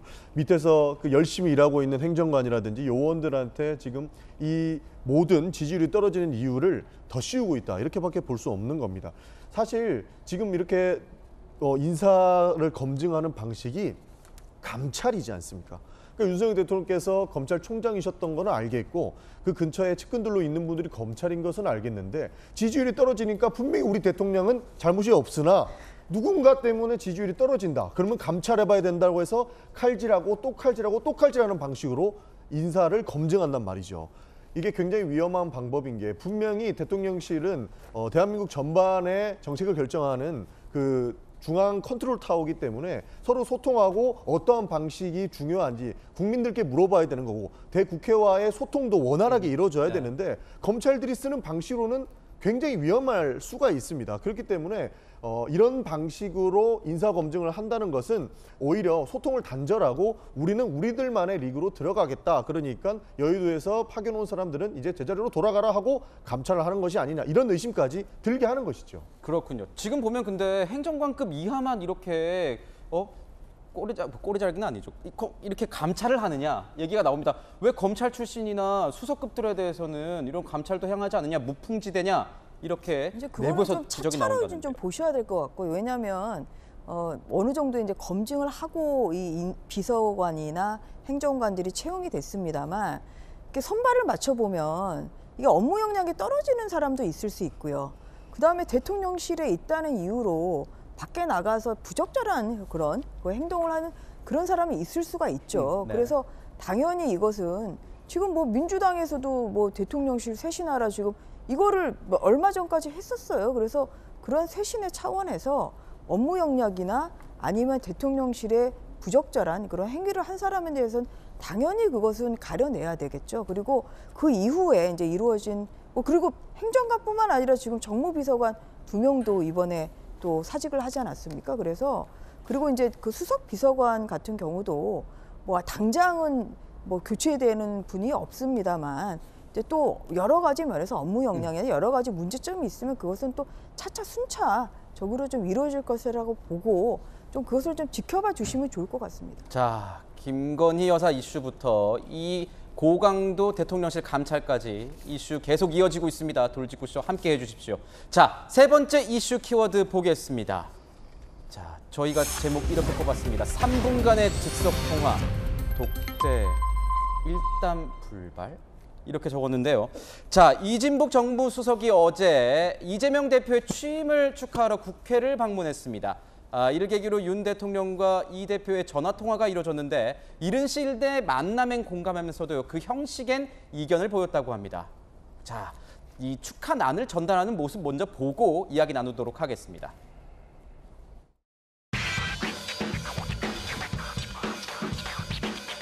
이재명 의원께서 당대표가 되셨기 때문에 오늘 대통령 대신해서 이렇게 축하난 들고 왔습니다. 인사차 온 것이 시작이라고 생각하고 여러분들 많이 좀 격려해 주시고 선거기간 동안 정말 고생 많이 하셨을 텐데 수고하셨고 축하드립니다라고 하기 위해서 왔습니다. 반갑습니다. 구신난은 아주 잘 키워서 우리가 마치 국민 속에서 우리 국민들의 꿈을 키우는 것처럼 잘 꽃피워오도록 하겠습니다. 자, 예정이 없었던 윤 대통령과 이 대표의 깜짝 통화가 이뤄졌습니다. 자, 대통령이 통화하고 싶어 한다고 하니까 이 대표가 흔쾌히 동의하면서 3분간 통화가 이뤄졌다고 하는데 정영춘 변호사님 어떤 대화가 이뤄진 겁니까? 일단 대통령은 먼저 축하부터 하셨겠죠. 네. 그리고 난 다음에 여야 대표 한번 모시겠다 이렇게 이야기를 하니까 거기에 맞추어 가지고 이 대표도 덕담을 갖다가 한 거죠. 대통령 성공하시길 바라겠습니다. 그러면서 협조하겠습니다라고 하면서 정작 하고 싶었던 이야기는 빨리 한번 뵀으면 좋겠습니다. 그렇게 이야기를 했는데 만나자라고 하는 것에 대한 공통 분모는 있지만 제가 봤을 때는 같은 듯 달랐던 것 같아요. 왜냐하면 이재명 대표 같은 경우에는 1대1로 만나자 그렇게 이야기를 했는데 거기에 대해서 윤 대통령은 뭐라고 말씀하셨냐면은 여야 대표를 같이 모시겠다라고 그랬단 말이에요. 그런데 지금은 여당의 대표가 있는 것 같기도 하고 없는 것 같기도 하고 그렇지 않습니까? 그러니까 여당의 제대로 된 대표가 이제 설립이 되려면 만들어지려면은 시간이 좀 걸릴 것 같으니까 아마 윤석열 대통령은 좀 시간을 두고 여야 대표 다 같이 해가지고 그런 자리를 만드는 것을 생각하고 계신 것이 아닌가 그렇게 판단이 됩니다. 그러니까 윤 대통령이 여야 당 대표님들과 좋은 자리를 말하겠다고 말한 것 자체가 이 대표가 앞서 제안한 영수회담을 우회적으로 좀 거절한 것 아니냐 이런 분석이 나오는데 그렇게 보이세요? 그렇게 볼 수도 있죠. 그러니까 뭐 보기 싫다라고 들리기도 하는데요. 보기 싫다. 왜냐하면 사실 지금 여당의 대표가 없지 않습니까? 여당의 대표가 없는 거고 법원에서 이번에 이준석 대표의 가처분 신청을 인용하면서 그러니까 가처분 신청을 받아들이면서 국민의힘 대표는 이준석이다라고 선언을 한 그런 상황이지 않습니까? 그런 상황에서 만약에 이준석 대표가 돌아온들 윤석열 대통령이 함께 보자라고 하겠냐는 거예요. 사실상 영수회담을 이재명 대표께서는 윤석열 대통령과 독대를 해서 이런저런 이야기를 하고 우리가 누가 실수하기를 기다리는 반사이익 정치는 하지 말자. 서로가 민상에 대해서는 우리가 협치하자라는 메시지를 주고 싶은데 뭐 여야 대표들 같이 보자라고 하는 거면 사실 보기 싫다라고 읽어도 충분히 그럴 수 있다라고 보고 있습니다. 보기 싫다 이렇게 얘기한 거나 마찬가지다 이렇게 분석을 해주셨습니다. 영수회담이라는 표현에 대해서요. 그 언급도 있었습니다. 자, 이 수석의 말을 들어보시죠. 당에 내가 총재가 아니니까 영수라는 표현은 좀 안 맞다 그런 말씀을 쓰시고 대통령하고 당 대표들 만남이라는 말로 해서 앞으로 이런 일들을 진행해 나갈 겁니다. 조율을 하면서 해야 될 것 같습니다. 아직 결정된 건 아무것도 없습니다. 자, 영수회담이라는 표현 자체가 맞지 않다 이렇게 지금 이진복 수석이 얘기를 했는데 뭐 의원님 보시기엔 어떠세요? 지금 다 얘기한 것처럼 이렇게 이재명 대표와 윤석열 대통령이 만나는 모습이 연출되기는 좀 단기간 내에는 힘들겠죠? 그 문재인 대통령 시절에도 국민의힘의 그 당대표들이 다 단독 면담을 요청을 했습니다만 한 번도 된 적이 없어요. 그렇기 때문에 지금 그렇게 한 그 민주당이 지금 단독 그 면담을 좀 운운할 건 아닌 것 같습니다. 그리고 또 대통령이라는 그런 자리가 사실 뭐 현안이 있으면 물론 야당 대표도 당대표도 또 1대1로 만나서 적극적으로 협조를 부탁을 할 수는 있겠습니다만 지금까지의 관례를 보면은 여야 대표들을 다 같이 만나서 회담을 해왔었거든요. 네. 그래서 그런 차원에서 당연히 이것은 여야가 같이 여야 대표들과 같이 만나는 게 좀 바람직할 것 같습니다. 그렇군요. 자, 이 대표 취임 이틀째인 어제 바쁘게 보냈습니다. 식사 시간마다 당 소속 의원들과 함께하면서 소통 행보를 이어갔다고 하는데 서재원 위원님께서 좀 설명 좀 해주시죠. 누구 만났습니까? 언론에 따르면 점심 때는 이제 강훈식 이제 좀 당대표 후보, 당대표 후보 서로 이제 라이벌이었던. 예, 그리고 저녁에는 이제 박용진 이제 그 당대표 후보 이렇게 만났는데요. 그 공식적인 일정 이외에도 아마 전화나 어떤 만남으로 해서 그 의원들과 소통을 하고 오늘 또 의원 워크숍을 통해서 민생 입법에 대해서 어떤 것을 논의할 것인지 이렇게 한번 계속 이야기하는 흐름인데 저는 안타까운 게 국민의힘은 위기 상황을 전혀 못 느끼고 계신 것 같은데 환율도 그렇죠. 뭐 여러 가지 이제 경제 상황도 그렇고 이제는 어떻게 보면 뭐 건물주 이분들이 사실 조물주 위에 건물주라고 하시는데 이 건물주도 힘든 상황입니다. 다 힘든 상황이기 때문에 위기이기 때문에 민심을 잘 읽어서 같이 협력하자. 그래서 이재명 당대표는 먼저 우리 당내 의원들과 협의하고 소통하고 이후에 이제 여당과 이제 입법 경제, 자라의 경쟁을 본격적으로 속도감 있게 하겠다. 이렇게 이제 선언하시고 행동하시는 거죠. 그렇군요. 이 대표가 이제 선거 과정에서 불거진 당내 갈등 수습하기 위해서 의원들의 접촉을 확대하고 있다. 그래서 비이재명계 의원들과도 조만간 만나서 뭔가 이게 통합하는 모습 보이지 않겠느냐 이런 얘기가 나오는데 통합이 쉽지만은 않아 보입니다. 일부 최고위원들이 한동훈 법무부 장관 이 탄핵 카드까지 거론하면서요. 갈등의 조짐을 보이고 있습니다. 보시죠. 헌법을 위반하고 또 법률을 위반한 경우에는 탄핵 소추할 수 있다가 법입니다. 이런 탄핵의 요건들을 한동훈, 이상민 차곡차곡 스스로 쌓아가고 있습니다. 한동훈 장관에 대한 탄핵 뭐 이런 것들은 최악의 카드입니다. 그런 카드를 썼을 때 한동훈 장관을 제2의 윤석열으로 키워주는 역할을 우리가 할 가능성이 있다. 그럼요. 아무래도 그 문제도 당내에서 굉장히 큰 논란이 있을 거라고 예상이 되는데요. 자, 친명계로 분류되는 서영교 최고위원과 비명계로 분류되는 이원우 민주당 의원의 의견이 엇갈린다는 겁니다. 자, 이런 거죠.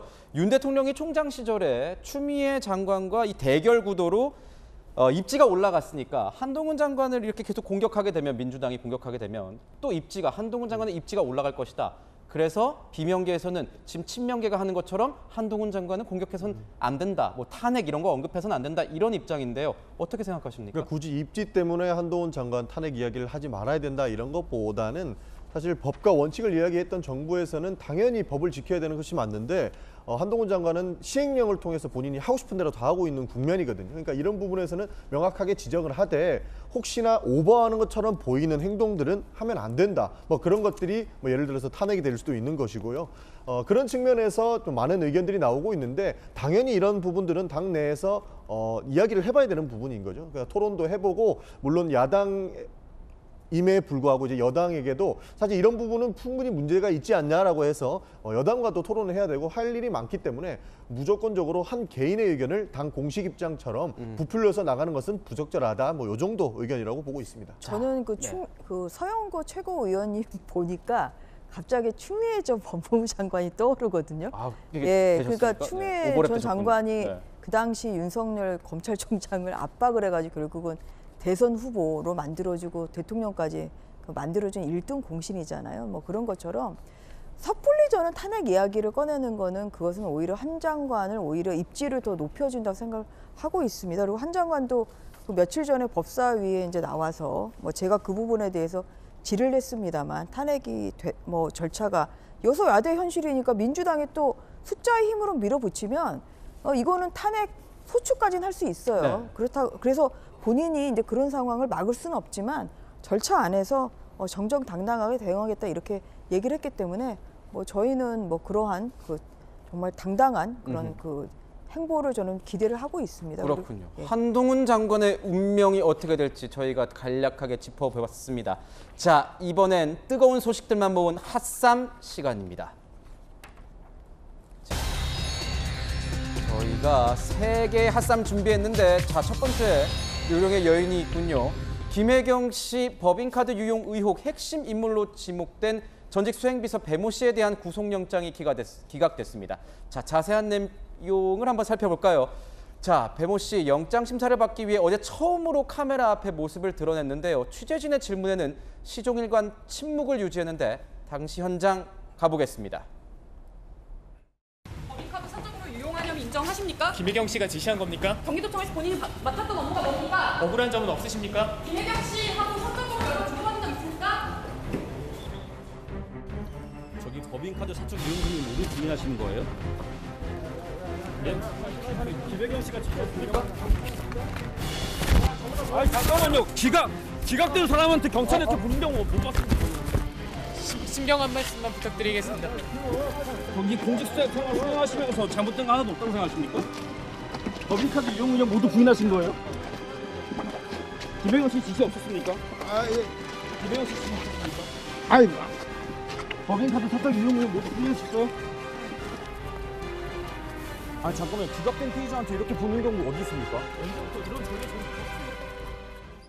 자, 기각되고 나온 모습은 굉장히 또 현장이 굉장히 급박하게 돌아간 것 같습니다. 우선 정영진 변호사님께 여쭤볼게요. 우선 기각이 됐습니다. 이 법인카드 유용 의혹의 핵심 인물로 지목된 배모 씨 기각이 됐는데 이 김혜경 씨로 향하는 어떤 이 수사가 제동이 걸렸다 이렇게 저희가 해석을 해도 되는 겁니까? 예, 제동이 걸렸다라고 저도 생각이 되고 전 좀 의외라는 생각이 드는 것이 의외였다. 네네, 왜냐하면은 김혜경 씨하고 상관없이 배소연 씨가 그 배모 씨가 그 수천만 원에 상당하는 법인카드를 마음대로 썼다라고 하는 것은 제가 봤을 때 팩트인 것 같거든요. 그럼에도 불구하고 법원에서는 구속에 대한 필요성이 그 수사기관 경찰하고 검찰이 그걸 제대로 소명하지 못했다. 구속의 필요성이 뭐냐면 크게는 범죄를 의심할 만한 상당한 이유가 있어야 되고요. 또 하나는 뭐냐면은 제일 중요한 게 증거를 인멸할 가능성이 있어야 되는데 그런 부분들에 대해서 제대로 소명을 못했기 때문에 이제 구속영장이 발부가 되지 않은 것 같습니다. 그렇군요. 자, 배 씨는 논란이 됐던요. 7만 8천 원 법인카드 결제 당시 이 법인카드로 직접 결제를 했던 인물입니다. 자, 배 씨의 목소리 다시 한번 저희가 들어보겠습니다. 준비했습니다. 들어보시죠. 몰랐어. 네가 이렇게 카운터 가서 이렇게 생각하고 니네 먹은 거하고 해서 해달라고. 내가 갖고 있는 카드를 한 명만 할 거야. 사모님 거. 네. 아니 걔는 26,000원 1인분 따로 할 거야. 그러니까 너는 12만 원 안 채워도 되고 네. 걔네가 3명이 먹는 게 26,000원 곱하기 300원. 78,000원. 네네. 그러니까 12만 원에서 3만 원 빼면 니네 4만 원치만 먹으면 돼. 그러면 12만 원 미만이 되잖아. 그 얘기야. 알았지? 이것만 그 타이프에서 때문에 말씀이시죠. 자, 이재명 대표가 당 대표가 되자마자 이 사법 리스크가 불거졌었습니다. 그래서 이 경찰의 수사, 검찰의 수사도 뭔가 급물살을 타는 것 같았는데 기각이 됐어요. 지금 이재명 대표 측에서는 좀 한숨 돌렸다, 뭐 이런 반응이 나올 것 같은데 어떻습니까? 아니죠. 뭐 끝까지 수사 결과를 지켜봐야 되는 것이 있죠. 그렇기 때문에 한숨 돌렸다라고 평가하기는 좀 어려울 것 같습니다. 그러니까 사실 저희가 굉장히 예의주시하고 있는 부분은 사실이 아닌 것이 사실인 양 이렇게 언론에 보도되고 있는 것을 굉장히 극도로 지켜보고 있는데요. 저희는 수사 결과가 나올 때까지는 잘 지켜보는 것이 맞다 이렇게 보고 있습니다. 네. 그렇군요. 근데 이제 영장 기각이 되면은 이제 이게 뭐 다른 혐의도 있습니다만 이제 공직선거법 위반은 다음 달 9일까지는 기소가 돼야 되거든요. 그런데 7만 8천 원 이제 그 김혜경 그 여사가 과연 이제 7만 8천 원의 음식값을 이제 그 샀는지 밥을 샀는지 이제 이 부분하고 이 부분에 따른 이러한 그 공직선거법 위반 부분하고 또 배모 씨가 뭐 그 지난 대선에서 얘기했던 뭐 법인카드 이제 사용 의혹이 사실이 아니다 이제 이렇게 얘기했던 게 허위사실 공표는 아니자 이제 이런 부분은 불과 열흘밖에 안 남았어요. 그래서 이 부분은 사실 기소가 아직까지 이제 경찰 단계거든요. 아직 검찰이 이 사건이 가지도 않았습니다. 네. 그렇기 때문에 이 사건은 결국은 좀 경찰이 사실 그 수사가 너무 좀 미비했다, 좀 이러한 좀 생각이 들고 기소는 좀 어렵지 않을까 하는 좀 그러한 생각이 듭니다. 다만 이제 지난 26일에 그 이재명 대표에 대해서는 허위사실 공표죄 기소 의견으로 경찰에서 검찰로 송치가 됐죠. 지난 그 국감에서 이 백현동 토지와 관련 그 사용 용도와 관련해서는 이제 이게 국토부의 뭐 강요 때문이었다고 하는 것이 이제 허위 사실이다. 그래서 이제 이게 검찰로 지금 기소 의견으로 가 있기 때문에 사실은 민주당의 법률 리스크는 지금 김혜경 여사가 아니라 9월 9일 전에 이재명 대표가 기소가 되느냐, 사실 이게 가장 큰 현재의 법률 리스크인 것 같습니다. 그렇군요. 그게 또 하나의 관건이군요. 네. 자, 저희가 조금 더 한번 짚어보도록 하겠습니다. 자, 이번엔 두 번째 소식을 살펴보죠. 자, 두 번째, 두 사람의 이 머그샷이라 그러나요? 이거 나왔군요. 21년 만에 대전은행 권총 강도살인 피의자들이 검거됐습니다. 이들이 어떻게 덜미를 잡히게 된 건지 자세한 이야기를 나눠보도록 하겠습니다. 자, 21년 만에 대전국민은행 강도살인 사건의 범인이 잡혔다.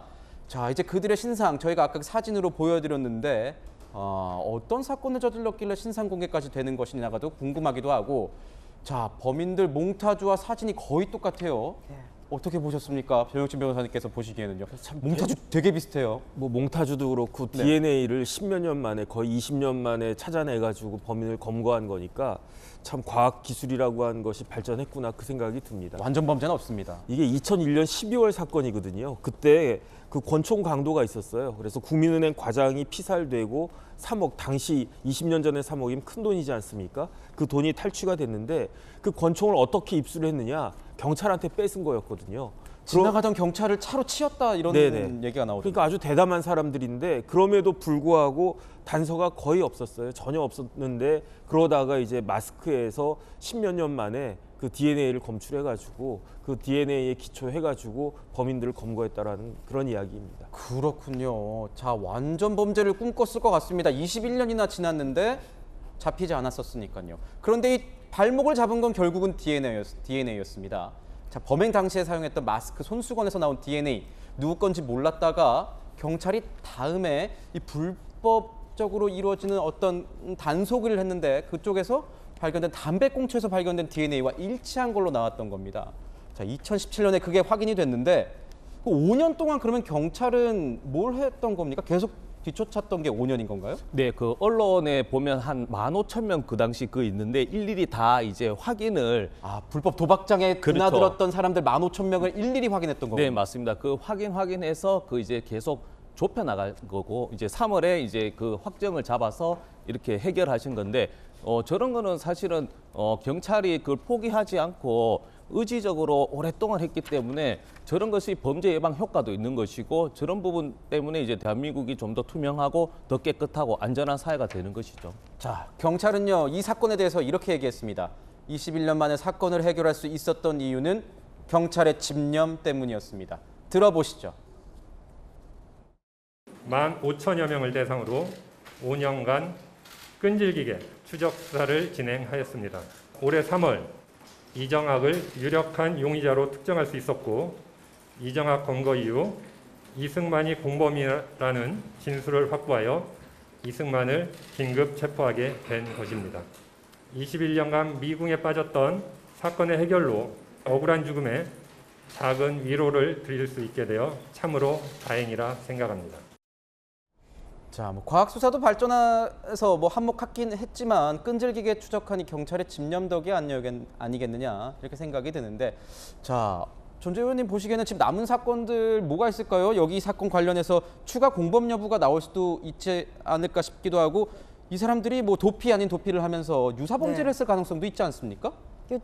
검거를 했으니까 또 이제 추가적으로 밝혀봐야 되겠죠. 그리고 경찰 그 은행에 이제 침입을 해서 그렇게 강도 살인을 한 것이기 때문에 은행 내에 뭐 조력자가 있을 수도 있고, 그래서 종합적으로 좀 살펴봐야 될 것 같습니다. 저는 이 기사 보면서 이제 그때 강도 살인으로 돌아가신 이제 은행원이 있잖아요. 그 당시 46세라고 나오는데 사실 그 유가족들이 사실 그 얼마나 안타까웠겠습니까? 이게 그렇게 또 그 총상으로 사망을 했는데 또 범인까지 못 잡고 그러면 굉장히 참 네. 그동안의 마음이 굉장히 아팠겠다. 근데 이렇게 좀 진범이 잡힘으로 인해서 좀 유가족들에게 좀 자그마한 좀 위로라도 좀 되겠다, 좀 그런 생각이 듭니다. 그렇군요. 자, 이번엔 마지막 소식 공개하도록 하겠습니다.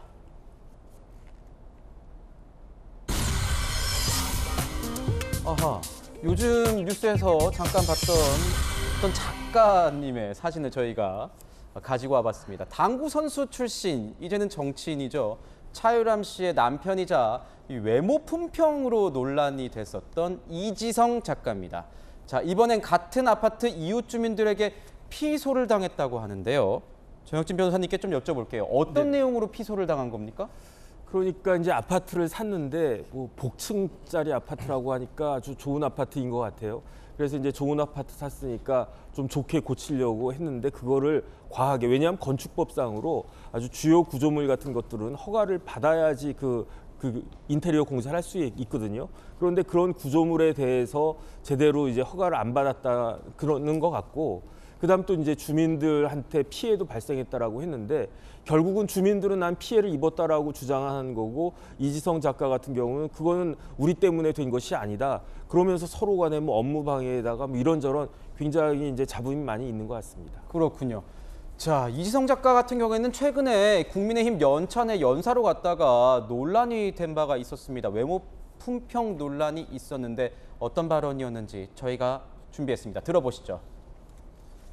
남편은 우리 이지성 작가께서 우리 당에 가서 좀 도와줘라 라고 이렇게 강요 아닌 강요를 했다 그러는데, 예, 제가 강요했습니다. 너무 많은 국민들이 저한테 했던 이야기가 국민의힘에는 젊음의 이미지 그리고 여성의 이미지가 너무 부족하다. 보수 정당을 생각했을 때 제일 먼저 떠오르는 이미지는 할아버지 이미지입니다. 죄송합니다. 진짜 그래요. 당신이 들어가서 국힘의 젊음의 이미지와 아름다운 여성의 이미지를 당신이 들어가면 바뀌지 않겠냐. 배현진 씨도 있고 나경원 씨도 있고 다 아름다운 분이고 여성이지만 왠지 좀 부족한 것 같아. 김건희 여사로도 부족한 것 같고 당신이 들어가서 4인방이 되면 끝장이 날 것 같다. 네, 참 다시 봐도. 자, 해당 발언 이후에 부인인 차유람 전 선수, 지금 정치인이죠. 차유람 씨까지 사과를 하면서 사퇴 수습에 나섰었습니다. 자, 다시 이렇게 논란이 되면서 당사자들 이름이 거론이 되니까 뭐 난감할 것 같은데, 저희 뭐 이것보다는 이제 사건 얘기를 좀 더 다뤄보자면 어떻습니까? 판사 출신이시니까요. 지금 뭐 건축물 이게 개조를 하다가 이웃들 간에 어떤 소송이 걸린 상황인데, 이런 상황이면은 뭐 소송으로밖에 해결이 안 되는 겁니까? 이웃들과는 이렇게 잘 해결될 가능성은 적어 보이시죠? 그러니까 그렇게 대화를 풀 수 있는 상황이면 소송까지 가지는 않았겠죠. 근데 이제 피소라고 하면은 이제 오히려 상대방 입주민들이 오히려 이지성 작가를 상대로 지금 소송을 좀 하고 있는 것 같아요. 그래서 사실관계는 사실 쌍방의 이야기를 들어봐야 되기 때문에 이렇게 소송이 제기됐다는 것만으로는 뭐 이지성 작가의 잘못이다 이렇게 단정하시면 어려울 것 같고요. 좀 소송 경위를 좀 알아봐야 될 것 같습니다. 그렇군요. 어쨌든 간에 이지성 작가는 지난주 연찬회 자리에 저도 저 자리에 있었습니다만 좀 이야기를 좀 이렇게 정치인들의 앞에서는 굉장히 말을 조심을 해야 되는데, 이제 좀 불쑥 말실수를 하다 보니까 사건을 좀 꼬리를 좀 무는 모습이 본인이 좀 쌓아왔던 이미지도 너무 낮아지는 것 같아서 그런 면에서 참 안타깝습니다. 그렇군요. 자, 오늘의 핫쌈까지 알아봤습니다. 저희는 60초 뒤에 다시 돌아오겠습니다. 네, 이제 비가 좀 개었는데 아직도 계속 흐리긴 합니다. 하지만 제가 말씀드린 것처럼 돌직구쇼와 함께 하신 여러분은 오늘 하루 환하게 시작하실 겁니다. 자, 여러분과 함께한 이 시간 너무 좋았습니다. 내일 뵙겠습니다. 감사합니다.